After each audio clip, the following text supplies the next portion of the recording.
Understanding the hard parts of your instrument rating before you get started can be so helpful. It can greatly reduce the chances of you quitting before you actually finish. But there's also a lot of really easy parts of the instrument rating that if you can know those, it's going to be a huge tailwind and a huge encouragement to you. So it's worth covering some of both. The first difficult thing I noticed was situational awareness while flying IFR. Basically having a constant understanding of where you are and what's next. That can be difficult when you can't see outside the airplane. Duh. I know that should be obvious, but until you go experience yourself, it's hard to fully appreciate. Now granted, I learned on only steam gauges and most of the time didn't fly with a GPS and especially not an iPad. So having to like compute the avionics in front of me with the paper charts and try to keep in mind where you are based on the VORs, it was just like one big video game. But the best thing I can tell you is that you just kind of have to accept the fact that your brain is going to be working during IFR flight. I found myself really wanting a break or wanting to have a moment where I wasn't thinking about where I was or what was next. And the reality is just that the nature of flying, when you can't see outside the airplane, your brain is going to be working and you build up an endurance for it. So just don't be discouraged by it. And I can tell you that it gets easier. You know, the first few minutes of putting on the hood can be disorienting, but then your brain adapts and it gets to work. Now, the biggest game changer I experienced in this area was getting a really good iPad setup. Now, if you train with one, you got to still be sure that you can fly without it. But when you can use it, it's truly hard to describe how much this helps with situational awareness, especially during IFR operations. You know exactly where you are all the time. You have the approach charts on there. It'll overlay the approach charts on the sectional map and show you where the airplane is in relation to all of that. I mean, it's absolutely incredible. And I've tried various iPad setups, and now I've kind of honed in the one that I absolutely love. And I put a whole separate video walking through my iPad setup and the exact gear I use. I will link that up in the corner and down in the description. Now, while situational awareness might be challenging, flying the airplane itself is not. I mean, compare this back to your private, when you had to learn all of that for the first time, and it's probably really intimidating and really challenging at first. When you get your instrument, you're not really having to learn any new maneuvers, you're not really having to think so much about how to fly the airplane, and your brain cells can be dedicated towards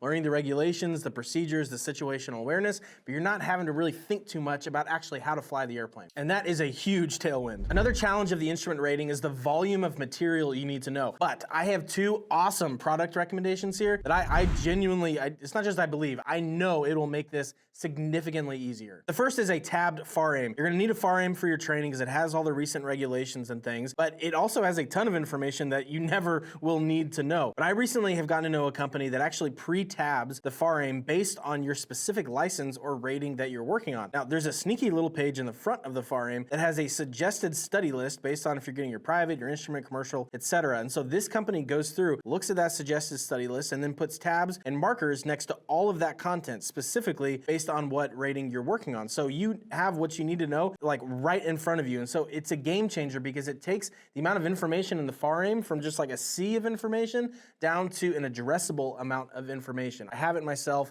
I really, really like this product. And if you already own a FAR aim, they also sell the tabs if you want to do it yourself. But honestly, for the price, I think it's worth just paying them to do it. Really cool guy that owns the business there. Highly recommend it. I'll put it down in the description. I also have a whole video where I talk at more length about this. If you want to watch it, it's down in the description. And the second product that will help is Aviation flashcards. Now, going back through your FAR aim or your entire ground school isn't always a great study tool or a refresher. It's not great bedside reading, so to speak. But I found a company that has flashcards based on the specific license or rating that you're working on. Now, I love it for a lot of reasons, but one of the things I love most is that they color code the bottom of each of the flashcards by category. So it makes it easy if you just want to go through the regs one day or 1 week, or you just want to go through weather. It makes it really, really easy to do that. Now, I've heard from many of you watching that you bought these and you feel as excited about them as I do. They're an awesome product. It's a really, really great study material. Honestly, they're really, really affordable. I think these products are worth like pausing the video, going and getting those, coming back and finishing this video.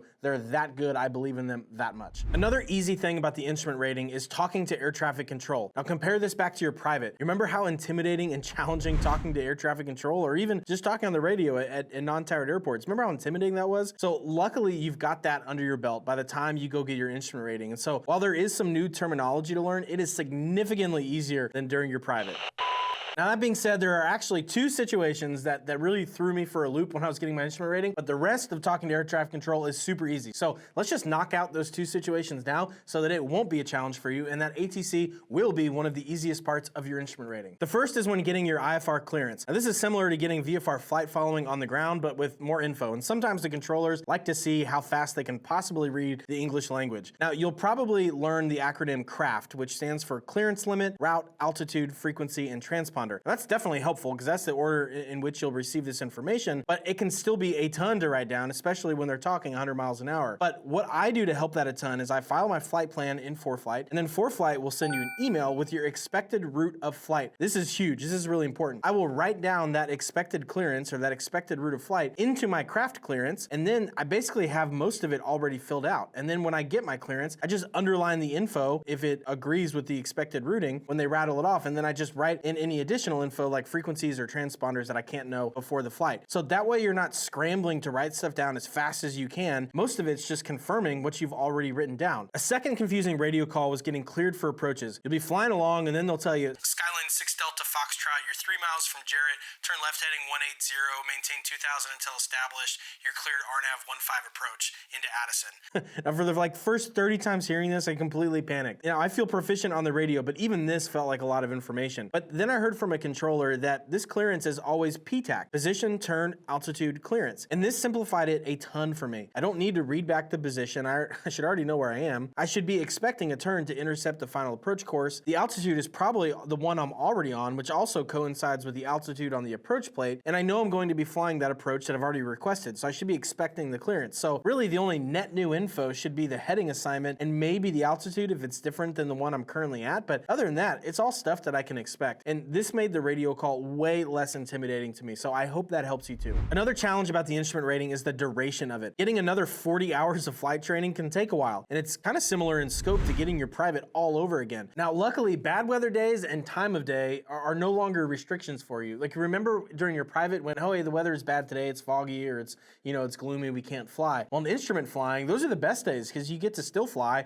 and you get actual instrument experience instead of simulated. So that's not really holding you back. But also time of day isn't really holding you back. You know, most of your private you had to do during daytime and daylight hours. At your instrument, that's not the case. I literally did all but a few hours of my training at night. I did it after work in the evenings on weekdays, and that really helped me build some consistency. So while it is similar in scope to getting your private all over again, you have less restrictions from like a weather and time of day perspective. And while there might be a lot to learn and it can be overwhelming at first, thankfully it's all very repetitive. Now, learning to read an approach plate might as well be hieroglyphics at first, but once you learn how it flows, they're all the same. Most approaches are like 90% the same. Most clearances are like 90% the same. Most radio calls are 90% the same. So once you know the lay of the land, it's all just about repetition, and that helps make it a lot easier. And my favorite repetitive part of instrument flying is when you're on the approach and you pop out of the clouds and the runway is right there in front of you, and you can't help but think, huh, it worked.